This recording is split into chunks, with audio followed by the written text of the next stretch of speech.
that feeling of hitting a dive and looking at my coach and getting that excitement and that like kind of like handshakes, like, hey, there you go, like I live for that. A lot of athletes, they have a certain like dream in mind or target in mind, and once they get to taste that thing, they want more. Like they say, it's kind of addictive and they want more. And I'm wondering if that's what happened with you. The idea of me like walking out to the podium and these are things that personally I've like sat down, like on bus rides, like since I was a kid, like dreaming of what I would do if I ever win a world medal. I got kicked out of gymnastics because I was told that my legs are medically incapable of doing like athletics. That I like have the opposite of like bowed legs. I missed out on Tokyo, so I'm really excited on this one to kind of like get to experience it as like actually like feeling how much I've worked hard to reach this. I think I've been through all the types of anxiety, the types of eating disorders, the types of like depression that come along with diving. Hello and welcome to Abdal, a podcast series from the national news dedicated to Arab athletes and their respective journeys towards the Paris 2024 Olympics. I'm your host Rima Boulel, and today I'm joined by Egyptian diver Maha Amer, who is getting ready to compete in her second Olympic Games in Paris this summer. Maha made history earlier this year when she became the first ever Egyptian to clinch a medal in diving at the World Championships by claiming bronze in the 1-meter springboard event in Doha. At just 25 years of age, Maha is a holder of 2 undergrad degrees in economics and public health and also completed 2 master's degrees in international business and biomedical sciences. In this revealing conversation, Maha opens up about the challenges she faced throughout her diving career, shedding light on the toxic environment often created by coaches, which has had serious effects on her, both psychologically and mentally. She gives valuable insight into how she overcame her struggles, how she found support and comfort in her college teammates, and how she's determined to use her education to help others. Maha also shares all the positive things diving has brought to her life, her hopes and dreams both in and out of the pool, and her mindset heading into Paris after missing out on Olympic qualification for Tokyo 2020. Join us on this compelling and thought-provoking episode to find out more about Maha's inspiring journey. Maha Amer, thank you so much for joining me today. Thank you so much for your time, and I'm very excited about this conversation. Welcome to Abdal. Thanks for having me. Tell me, where are you at right now? So I'm currently in Gainesville, Florida. I study at the University of Florida, and I'm in the library. Okay. And so I know that you did part of your undergrad in Arkansas, and then you moved to Florida, University of Florida, and you finished your undergrad. Am I right in saying you have 2 master's degrees? Am I correct? So I actually finished my undergrad in Arkansas. Okay. I got 2 bachelors in economics and public health, and then Okay. I do have 2 master's degrees from the University of Florida. I transferred after I finished my undergrad. Okay. So one of your degrees is international business, and the other is epidemiology. Is that right? No, the other one is biomedical sciences. But yes, the first one Biomedical is science. international business. Yes. So tell me, how come you're only 24 years old and you've already have 2 master's degrees and you're already studying something else? Can you tell me a little bit about that path? I mean, I think there was like 2 avenues to it. I think partially, I was very lucky with the scholarships I was given, and I think I also have some good time management. So I decided to pursue 2 degrees, whether my undergrad or my graduate studies. So that was part of it, and I think the other part of it is that I'm a very indecisive person, and I have a lot of interests. I'm really interested in healthcare, but I'm also really interested in like the public health of just people in general, and like being able to help people who don't have the same access to health as we do. So I tried to combine my studies, whether that was like medical research, where I can like try and research more I guess, medical avenues to see like how I can integrate that to like people in need, and also like have the background of like international business and economics to also be able to understand how these two factors interact together. That's really cool. So, what are you doing right now? What are you studying right now? So I'm finishing my biomedical sciences degree this semester. I was doing an epidemiology degree, so you weren't too off. And then I switched into biomedical sciences before I wrote my thesis. Okay. All right. So, you're finishing that one soon. Um, Yes. so, let's switch to the diving. Many congratulations on your bronze medal at the World Thank you. Championships. You won that in the 1 meter springboard. Uh, your reaction to that went viral more than like because it was so raw and people really connected to it because you looked so in shock when you were waiting for the judges to give the scores and everything. So can you try and walk me through that and just that moment and what were you thinking about? Yeah, so I guess like that moment started last year. I had high hopes to um, be able to medal in the 1 meter springboard. I know I was close. Last year I got fifth, and I missed the dive, which was ironically the same dive that I missed when I lost. That made me lose the gold medal. Um, so it started back then. I think this time I knew I was at the top um, of the leaderboard, and on my first dive I missed it, and I had to like sit down and calm myself down and like take all these like negative thoughts out of my brain, because I think in diving like you have enough time to like really get your thoughts going. And I knew I had to get, I know I had to get a 7.5. I knew I had to like not miss this, like this was going to be the dive of my lifetime. Um so yeah, I part of me thought that like I was completely like that because I missed the dive, that like I was going to be off the podium, and another part of me was like trying to fight till the very end.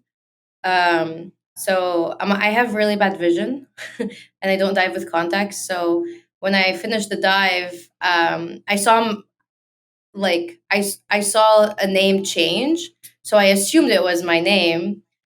I could see the colors, and I was just like, "That's." I mean, um, the idea of me like walking out to the podium and these are things that personally I've like sat down, like on bus rides, like since I was a kid, like dreaming of what I would do if I ever win a world medal.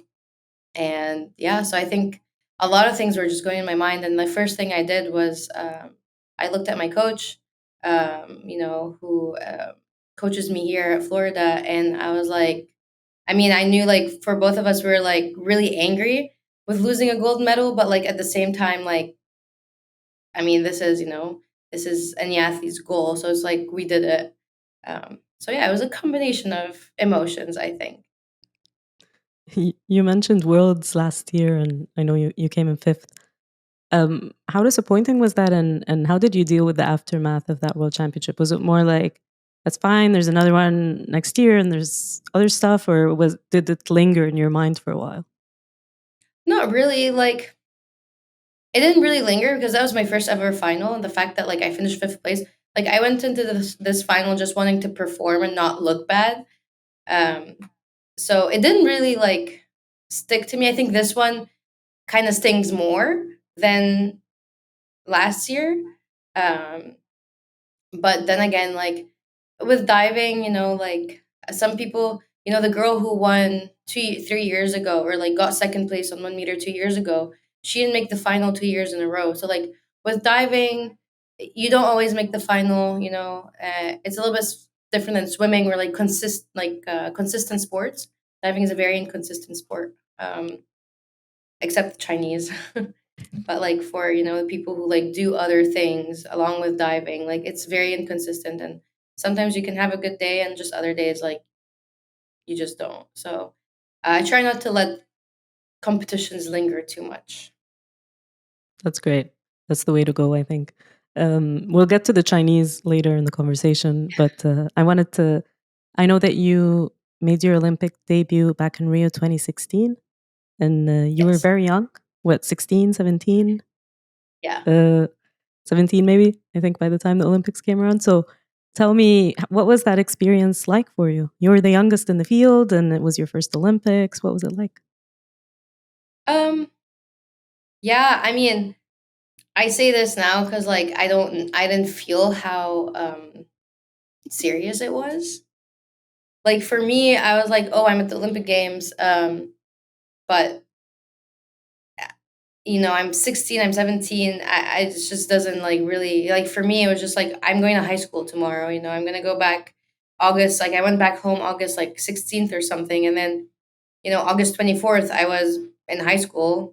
Just a regular student. So like for me, it didn't really like feel as much, and like also being young, like being younger than 18, and in a competition that like gathers so many people, most people above the age of 18, it's a little bit different. So I'm like, I missed out on Tokyo. So I'm really excited on this one to kind of like get to experience it as like actually like feeling how much I've worked hard to reach this. I mean, not that I didn't work hard in 2016, but I was like, as a kid, um, Mm. you know, I was You more see things focused on a like, bit oh, am I going to get into differently. college? Yeah. So this is kind of like a different mindset. I think I've been through so much more now, and like I really like understand how important this is to me. Okay. And you mentioned Tokyo. Can you tell me what happened in the build up to Tokyo? Like, how come you couldn't make it to that one? Um, Nothing really. Like I think COVID hit. Obviously, I went home. COVID.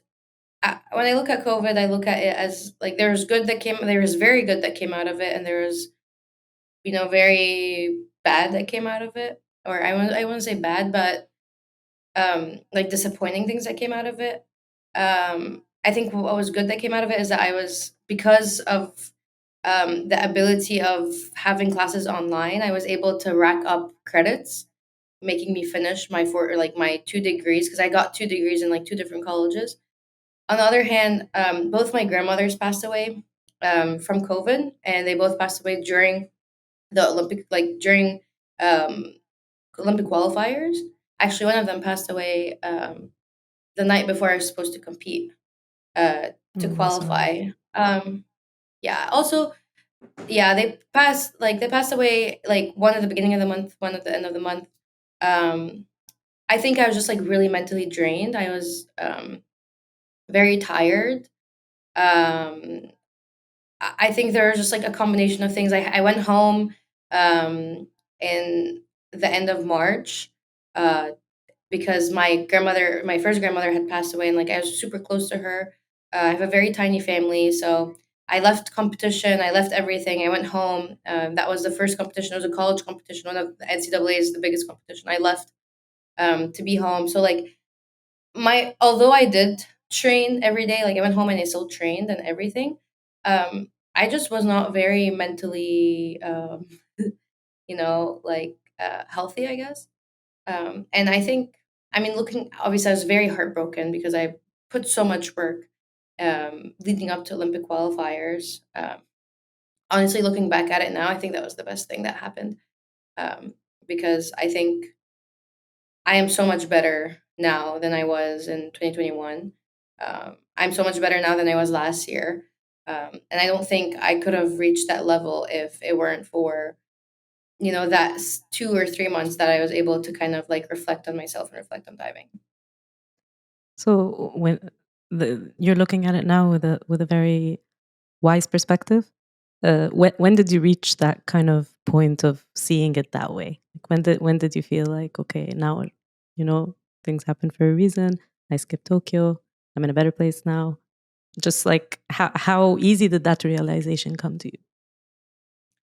Um, a lot of times I force myself to feel things. Like I know I think I give good advice to people, and I try to give the advice to me when I'm feeling really bad.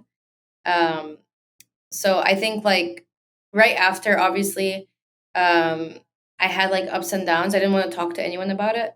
Um, like although some people like forced me to talk about it, I was like I just want to like sit down. I think it took me like, I mean, definitely like a few months. I had a great summer, and I think because also like it had to do with like visa stuff, and like everything was just like so on top of each other. And I think at some point I realized, going into my first year of grad school, that I couldn't have the way I transitioned and the friendships that I've built and like the people who've helped me transition from one school to another. Like I realized like the first week of grad school that like I couldn't have, it would have been so much harder for me to reach that point, if I had gone, or like, if things had turned out another way. I think it would have worked out either way. So it's still salty, but like at the same time, um, I think it worked out perfectly. Okay. I'm glad you see it that way now. Um, you spoke about the Chinese earlier. I covered diving a few times when there was a stop in Dubai for the Diving World Series, and the whole podium would basically be Chinese most of the time. And I actually have the stats here that China has won 6 or 7 of the 8 possible golds in diving at each of the last 5 Olympics. And at Worlds, just this past one, they won all 8 events that are on the Olympic program. Because we'll get to that, but your event, the one that you won the medal in, is not in the Olympic program, but you are qualified, obviously, in the 3 meter springboard. So why are the Chinese so good at this?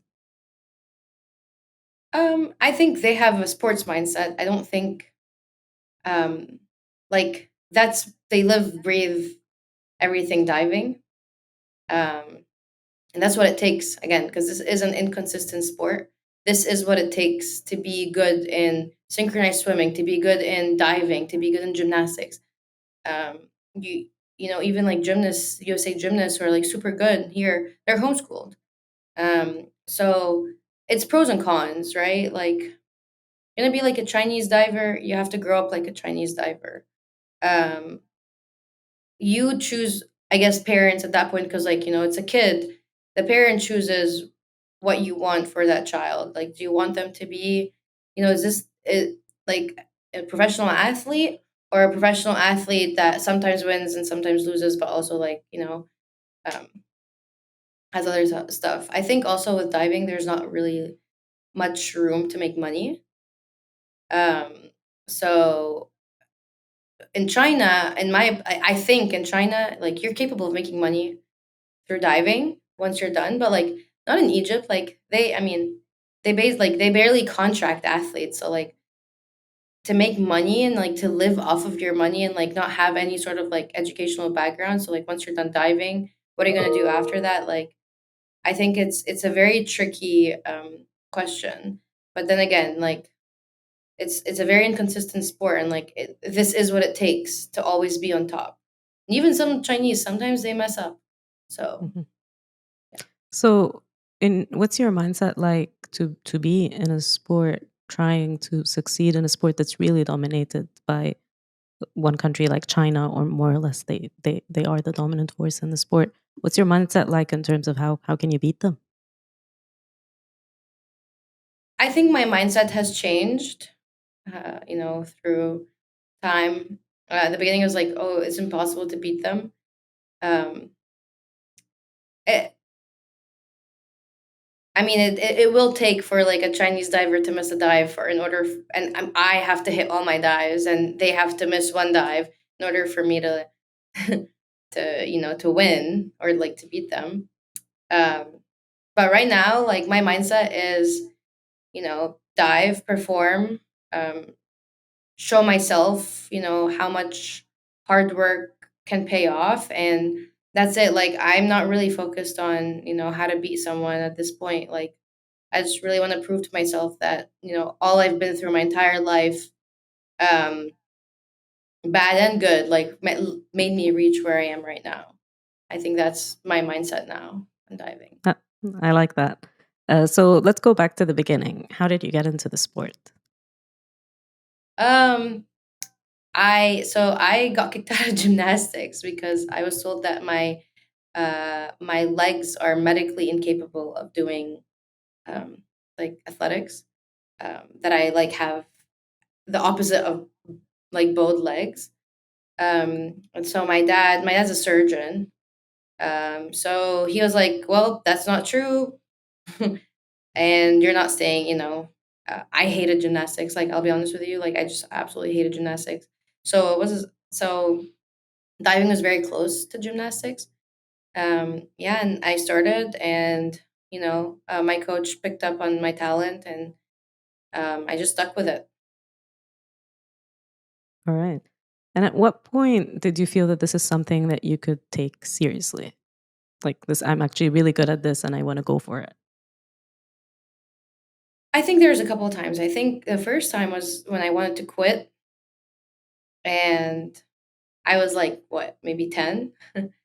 um, Diving is very hard in Egypt, I will say. And In what ways? I looked at I was it was a joke. It's partially a joke, and I looked at my one of my dad's friends, and I was like, I want to quit, but I think it's going to be a waste of my talent. Um, yeah, I and love then that. I think a few months later, I won my first international competition, and I was like, oh, I can I can get better. Um, then I made the national team when I was like 14, 15. And yeah, the Olympics really is the thing that I was like, wow, I'm gonna keep going, because I had promised myself that I was gonna stop diving after if I ever made the Olympics. And I mean, I don't know, I was gonna be 16 or 17. um But yeah, a lot of but yeah, athletes, they have a certain like dream in mind or target in mind. And once they get to taste that thing, they want more. Like they say, it's kind of addictive and yeah, they want more. And I'm wondering if yeah, that's what happened with you.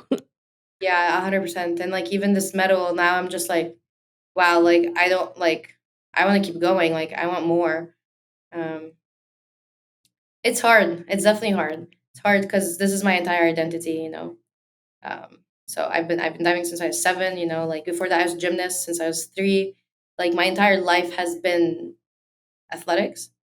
Like I'm smart, or like what people tell, I'm smart, intelligent, I'm good at school, but like diving is what I know. um so it's hard like getting out of that. I think now is harder than I was when I was 17, because when I was 17 I was like, oh, diving is just, it's gonna pay for school, I'm like, that's about it. But now diving's paid for my schooling, has paid for my flights home, has paid for my friendships, has paid for my living in the United States, has literally paid for everything else. Not just money wise, but like my personality, just everything. So now it's like really hard to get out of that and move on. So you mentioned now the things that diving has given you, but as a sport itself, what do you like most about it?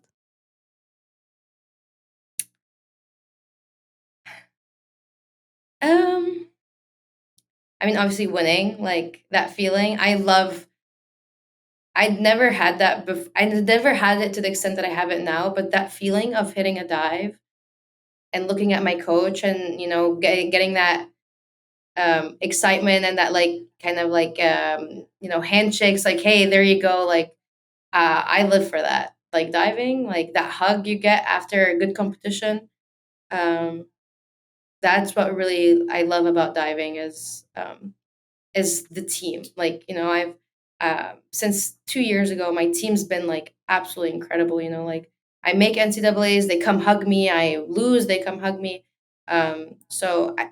Nothing about diving itself. I mean, obviously, like the feelings of ripping and the feelings of doing a clean dive is good, but like nothing about diving is really what makes it so good. It's really like what's around it, the people around it. So I'm very fortunate with the people I've got to experience the past few years with. That's great. And I wanted to ask you, what's the most challenging part of what you do? Oh, um, I think now that it's different than when I was younger. Um, I mean, disappointment. That's you work so hard and then you have a bad meet, you fall off the board, you smack. It's embarrassing. Like the crying you get after that. Like nothing's made me cry as much as diving. Um, Obviously, all the mental stuff that come with it. Like I think I've been through all the types of anxiety, the types of eating disorders, the types of like depression that come along with diving. So I think there's like two aspects. There's like the aspect of like regular sports, like the challenges of overcoming failure, and I think because we're a sport that you're in a swimsuit. Like I've had comments before, like from previous coaches and like everything. So it's a hard. I'm in a much healthier place now, but I think it's definitely like everything that's happened, like all the challenges I've met, especially psychological challenges that I've been through since I was a kid. Um, I still struggle with now, although like I'm really like past that. But because I'm past that and I'm looking back and I'm like really like reflecting on things, so I think that is the biggest challenge of diving is like when I there's a day that I don't feel good in my swimsuit, or like there's a day that I just like mentally don't feel good, or like I'm having negative thoughts about like whatever it is because like of previous implications by multiple people. It's really challenging to like sit down, look at myself, and be like, you know, brush it off. Um, Mm. so yeah, So it's not just you, but what you're saying is very common in a sport like yours and similar sports. And I'm wondering, yeah. what are some of the things that helped you reach where you are today in terms of how you see things? Is there anything that you can even, because if you share how tell too, it could kind of help other people as well. And I'm just wondering, what are some of the things that really helped you get through these things?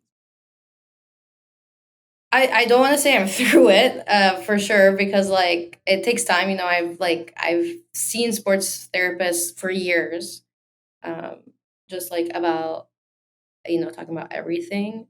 My childhood, my coaching style as a kid. Um, I, I think I'm a very passionate person, and I think once I had the like once I reached the age and the personality to draw lines around myself, I've done that. It hurt people, even sometimes my mom's like, "Ma, you gotta calm down," and I don't think like people on the outside really understand. Um, but it's really important to draw lines around you, and kind of like build that like protective barrier, in order for even if people like decide to come, and tell you something. At that point, you have your own like safety wall that like can't like really be penetrated. And like once people see that within you, I think people back off. Like people have backed off me.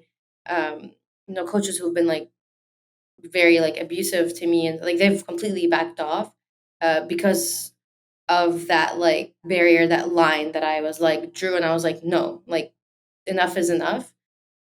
It's very hard. I think it's very hard to stand up for yourself, especially like um, from people like standing up for yourself to people who were the abusers at some point, like standing up for yourself and be like, no, this is not happening. You're not going to talk to me like this. You're not going to tell me this. You're not going to do this.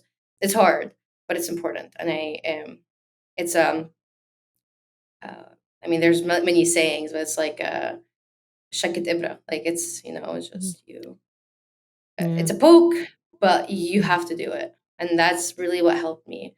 And then obviously, like people tell me, like, "Oh, it's not true," and whatever people tell you, like if, between you and yourself, if you believe it's true, then it is true, and if you don't believe it's true, then you don't believe it's true. And I think that's really important. You really are what you tell yourself you are. Um, so I think coming to that realization and standing in front of myself in the mirror and being like, I can and I will, was for me life changing. And again, I have bad days. Sometimes I Of have more bad course. days than good Yeah. days, so it just depends. Yeah, of course it's a process, but I'm wondering, is there a way to kind of have prevent this kind of um, I don't know, from if you look back now, what do you think you could have done differently, or what should be done differently as a sport as a whole to avoid situations like this, or kind of, because with you, you worked really hard to work on your mentality and realize all these things. But shouldn't it be systemically in the sport from a young age as well? Is there something that can be done to kind of avoid this kind of culture?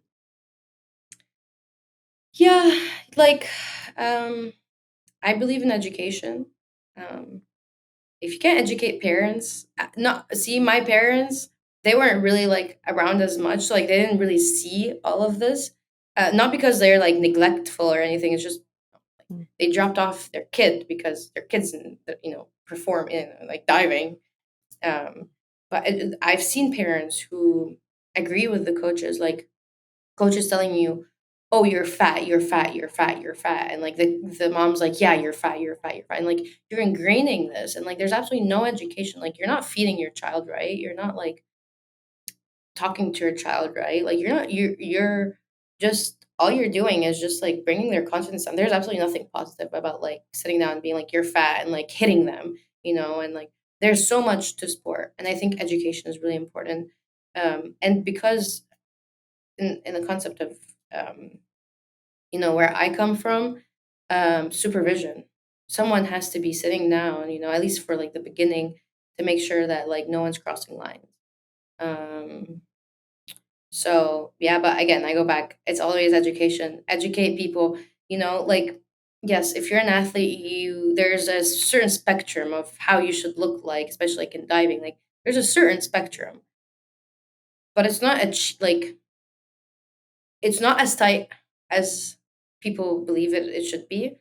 Um, and it's for in my opinion, there's different ways to approach if someone, if you think that someone's like not performing well because of certain reasons, there's specific ways to approach it. But like I've been called all types of all types of fat, all types of like you look bad, all types of like insults. um and I look at myself in pictures when I was young, and I was like, I don't look bad at all. Like, damn, like that was, you know, punished, like everything. So I think it's definitely education. Yeah. Speaking of education, so you mentioned that diving was one of the ways that you managed to go to the States, and get a really good education. Can you talk about the decision to go to the States? Did you always know that that was the path for you, or how did you decide that you were going to go down that route of being student athlete in the States? I actually wanted to go to England, and I went to go to med school. I went to go to medical school, and my dream goal was to become a surgeon in Africa and do surgeries pro bono. Um, with the that was my dream. That's still my dream. Even if I can't do surgery, it is to help do pro bono healthcare in Africa, and in southern Egypt. So like Upper Egypt, like places where, especially like women reproductive education isn't very like prevalent. That's always been my dream. I've knew I wanted to do that since I was like 6 or 7. I've watched my dad's surgeries growing up. Um, so coming to the United States, I knew that medicine was either going to be impossible or like nearly impossible to do, and I had to come to the decision to um, stay in the country with my parents and like go to med school, or force my dad to pay like thousands and thousands of sterlings to go to um, school in England, or to go to the States for free. And my dad was like, go and try it for a year. um, and he was the most supportive, because my mom was actually initially like completely against it. Even one time I wanted to go to Indiana University, and my dad was like, and I didn't get a scholarship there, and my dad was like, I'll pay it. Like if this is what you want to do, like I'll pay it. My mom was like, you know, a little her little daughter, her only daughter. She was like really like against me going, but she didn't stand in the way.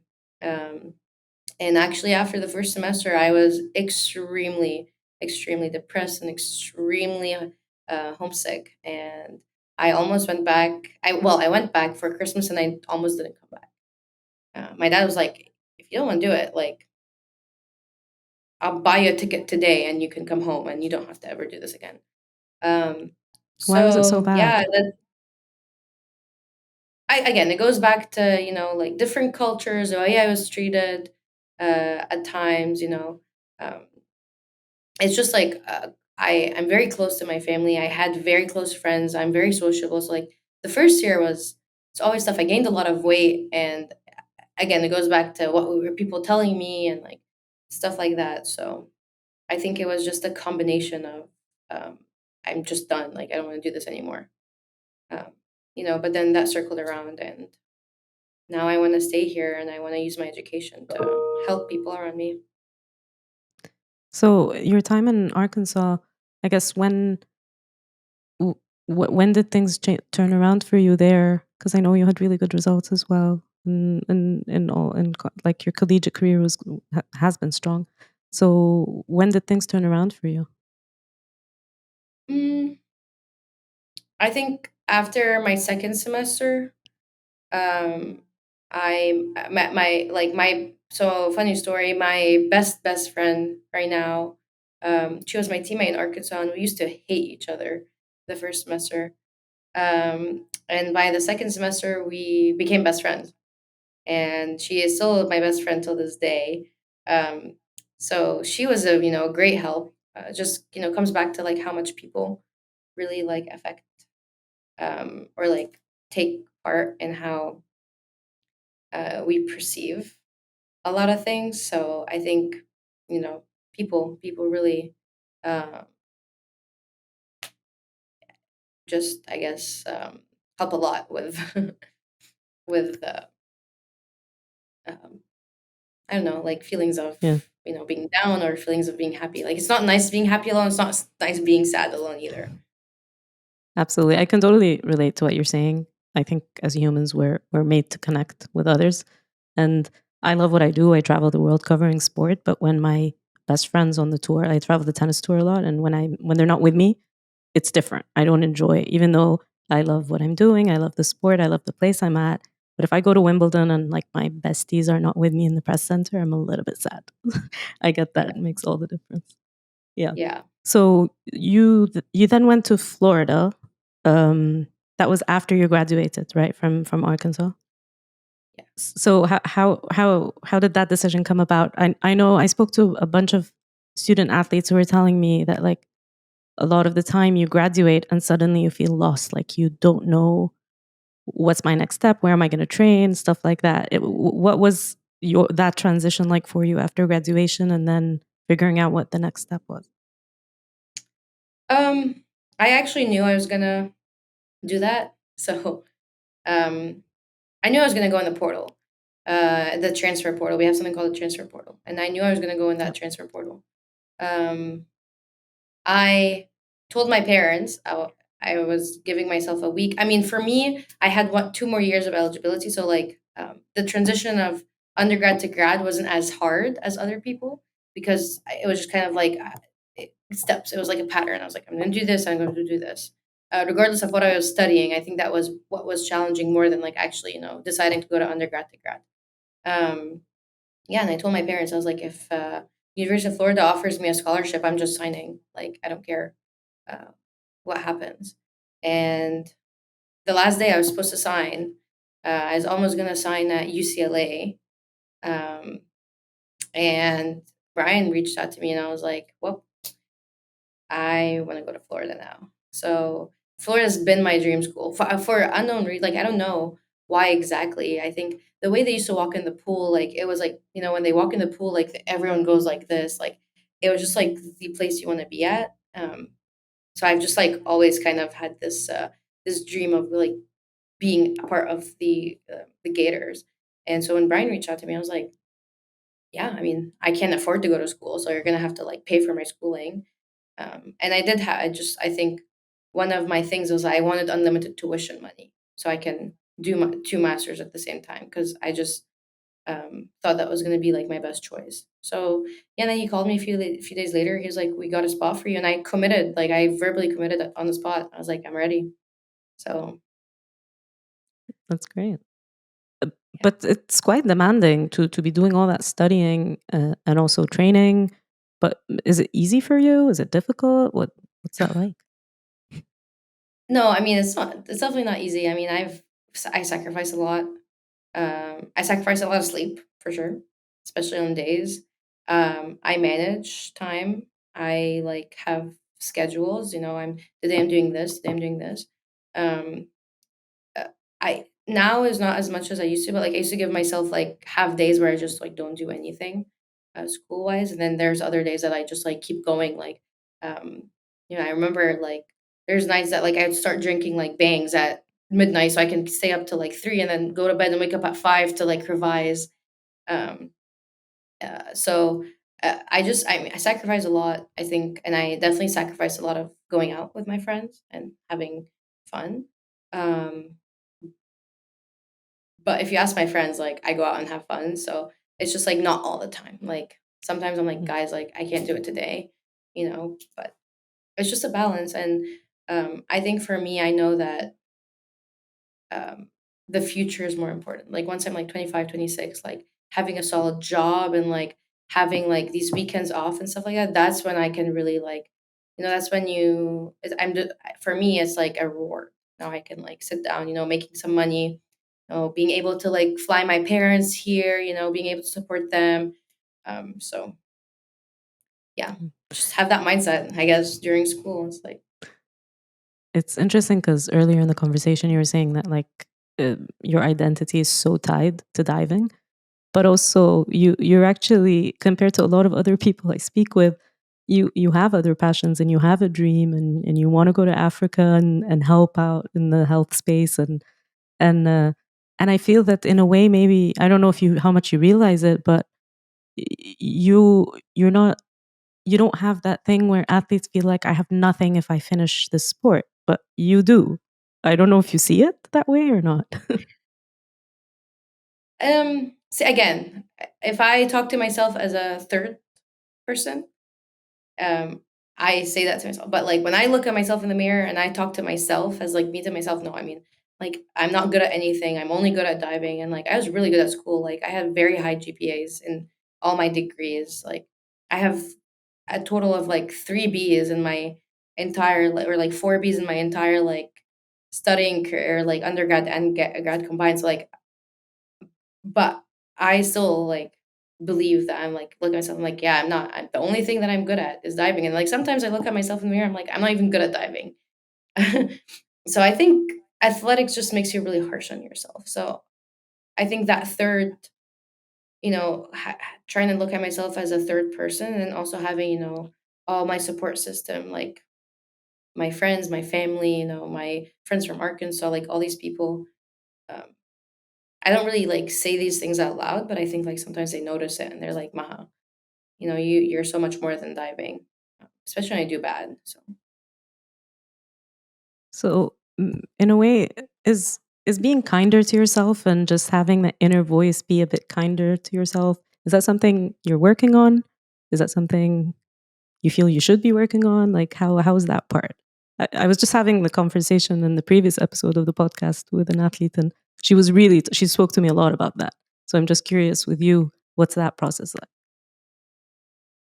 yeah, I mean, I struggle a lot with like being kind to myself. Um, and sometimes I find myself finding that when people are too kind to themselves, um, I find it like which is very unhealthy and toxic. But like I'm like, oh, that's like not good. It is good. It's great. Like it's an amazing thing to be.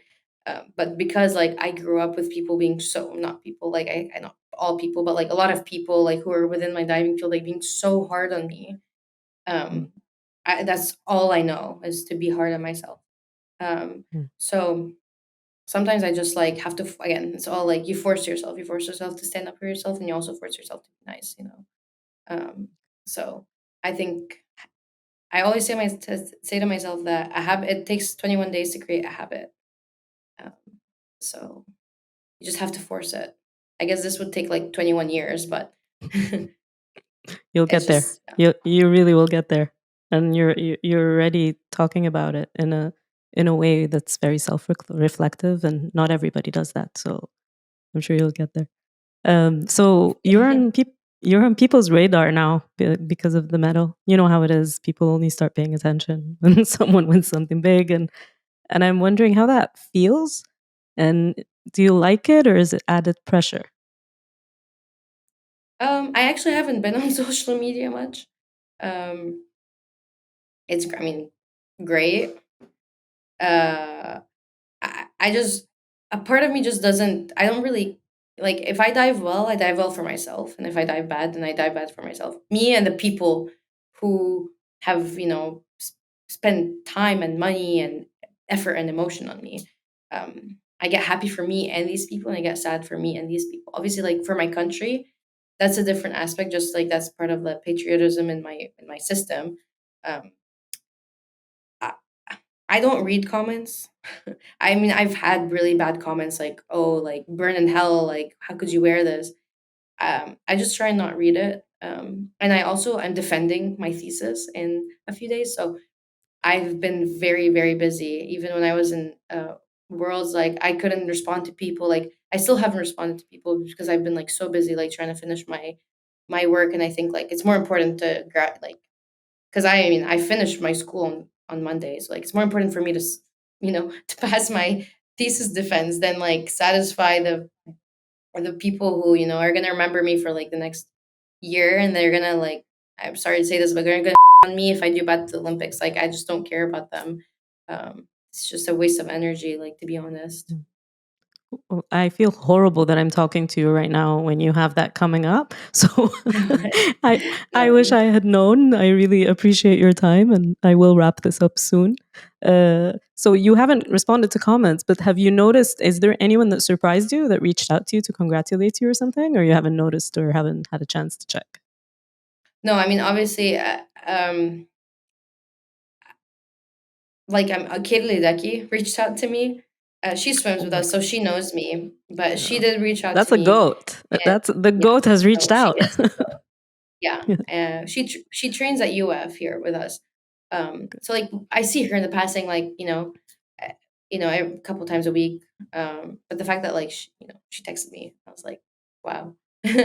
um, but yeah, I mean, there's some of my old friends, friends that I haven't talked to since kindergarten. Um, Mm.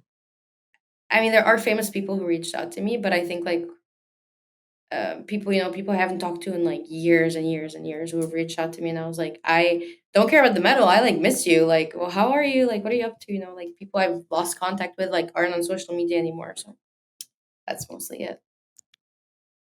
All right. Have you always liked springboard? Did you ever consider trying platform, or has it always been springboard for you? Yeah, I used to be a platform diver. Yeah. Not like junior years. Um, I'm. I think my body type is pretty fitting on springboard. Like I jump really high. Um, and I just don't want to do 10 meters. Like it just does not sound nice Mm. to me. Like it's just too high. Like I also have shin problems. So my right shin has hurt, like has I've had pain in my right shin for like I'd say 10 years. And I think I have like a few stress fractures in my shin. Um so like doing tower really hurts my leg. And so I've always like ran away from it. Okay. So, as I mentioned earlier, just for people who don't know, the 1 meter springboard is actually not an Olympic event. So you're qualified in the 3 meters. And Yes. first of all, tell me about the qualification, the African Championship. When you secured qualification, what was that event like for you? Oh, I actually got food poisoning a couple days before. So that was very fun. It took me to the ambulance, the hospital was full. So I ended up getting treated in the ambulance. I was throwing up like 16, 17 times before the ambulance even came. And then a couple days later I competed. I was very, very nervous. Um, because again, 2021, I missed it. And I was like, this is my chance to regain myself. And I had the best competition of my life. I hit a PB. I did Yeah, not miss I a saw single that. dive. And the score that I got in South Africa would actually have placed me on the podium at Worlds. So, um, again, inconsistent sport. Sometimes you do good, sometimes you don't. Sometimes you do average. Just depends. Okay. There's this movement in a lot of the sports nowadays to have mixed events, and diving is one of them. But it's across the board. Like it's become something super appealing, and they're adding it to all world championships and stuff. Um, Do you like mixed? Yeah, I compete mixed synchro with Farouk. Faru, yeah. I love it. Hamatullah. I mean, I love Farouk. He's like my baby brother, so we have a lot of fun competing together. We just didn't do it this time because I got really sick again. This time it was congestion and like just the flu. So we were like, it's not an Olympic event, so we decided that it was more important for us to rest than for us to like compete. Okay. And so one of the unique things about diving, there's not many sports that have that, or some do, is that it's a judge sport. Like you have to wait to see what the judge says. So even if you feel like you rocked it, you're waiting on that judge. It's different than like something that's timed or like a score that you score a goal, Yeah. you get it. How what's like how do you see that element of it? And were you ever in a situation where you felt like you were very harshly judged, or is it usually Oh something that yeah. you can? Yeah. So Yeah, how for difficult sure. I is mean, that? it's a very subjective sport. Like, Yeah. um, it's just subjective. Names matter. So, uh, I guess like you have to remind yourself that I'm not the only one who feels like that. There's other. We're 53 divers. I'm sure that all 53 divers feel exactly the same. Like, oh, that should have like gotten a little bit more. So it's a subjective sport. There's seven judges. Um, And a lot of times, like they're within a certain spectrums. Like if all of them believe that my dive was like that, they're probably like right, and I'm just like wrong. I also like there's a reason why there's coaches on the sideline because like you don't feel everything you do in the dive. So like sometimes I could feel something and like it's not even existent, or like vice versa. So Okay. And obviously, as far as I understand, there's a degree of difficulty to the dive, and you try and you kind of concoct your own to kind of make it more difficult, and because it factors in the score, stuff like that. Am I right? um I don't know if I'm making so there's sense a or not. table with degree of difficulties, and Yeah. before like 24 hours before the competition, you put down the dives that you're doing. You have to do a dive from each category. um, so let's say for instance you have a front two and a half with one and a half twist, or front two and a half with a full twist, and this is the dive that you have down, and it's a degree of difficulty of 3. Mm. If you go on the board and do a front two and a half double twist, and that's a 3-4 for instance, uh, you're getting a 0 Yeah. Because because you're you not didn't doing write what down you that. said you were gonna do. Yeah. Okay. So degree of difficulty, yeah, it's a table. So like um you can't really make up dives. Hmm. So Okay. So is there a dive that's like your Everest? Something that like it's hard, it's difficult for you, but you want to conquer it? Is there anything, or is that like a secret you don't say, or I don't know? I'm very curious. no, I don't really have like now it's like not hard dives, but like I have dives that I'm more nervous about than others. And I think uh so a reverse 2.5 pike, like this is my best dive in the list. But it could also be my worst dive. And I go on the Okay. board, I'm like, I want to hit this dive. Like I know if I hit this dive, it's gonna be like the most impressive for everyone. And for myself. But like if I do it bad, like it's bad for everyone too. So I think this is it's my hardest dive because it is. I know it's my best dive, so I'm the harshest on myself with it. Okay. Are there any other athletes, whether in your sport or outside your sport, that you find inspiring or you admire or you follow? Mm, um, I think. I mean, I not really names. I think like Katie Ledecky actually is a very humble athlete, and she works very, very hard. Like I see her, and she doesn't complain. Like because I train with her, and like her coaches and like her athletic trainers and everyone are like also mine. I actually know her, like how she trains and like how she is in the pool, and like how she, well, not how she is in the pool, but like how she is outside of the pool.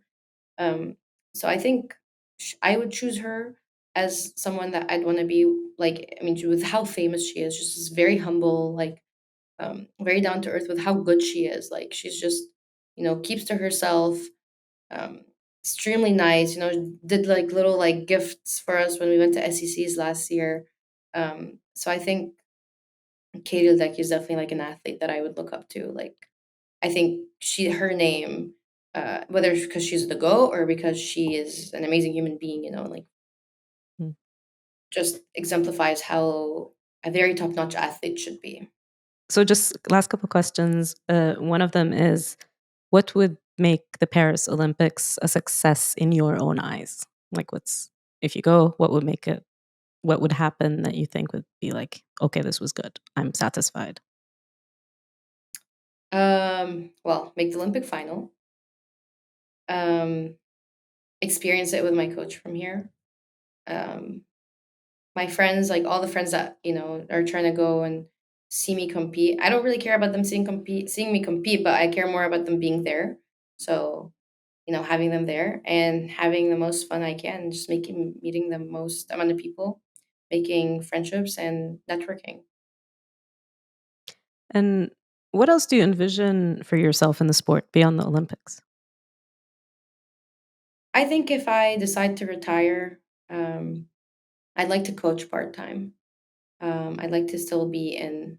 I want to help people. I want to be the advocate that I didn't have when I was young.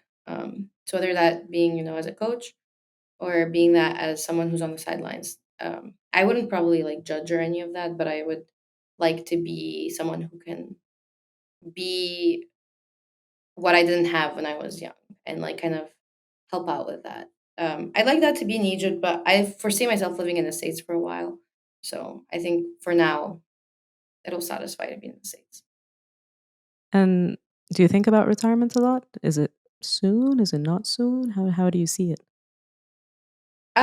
No, I don't really think about it. Like right now, I think if I think about it, it's just gonna um, take my focus away. So for right now, I'm just looking at the Olympics and doing my best and enjoying enjoying the trip from now till then. And then afterwards, then I can like make a decision on what the next steps are going to be. Well, thank you so much. I really appreciate your Thank time. you. Good luck with defending your thesis. Good luck with Paris. I Thank hope it's you. everything you hope it should be and would be. And yeah, best of luck. Thank you. Take care. All right. I truly appreciate Maha's openness and found her strength and passion towards helping others incredibly inspiring. Thank you for joining us and stay tuned for a brand new episode of Abdul next week.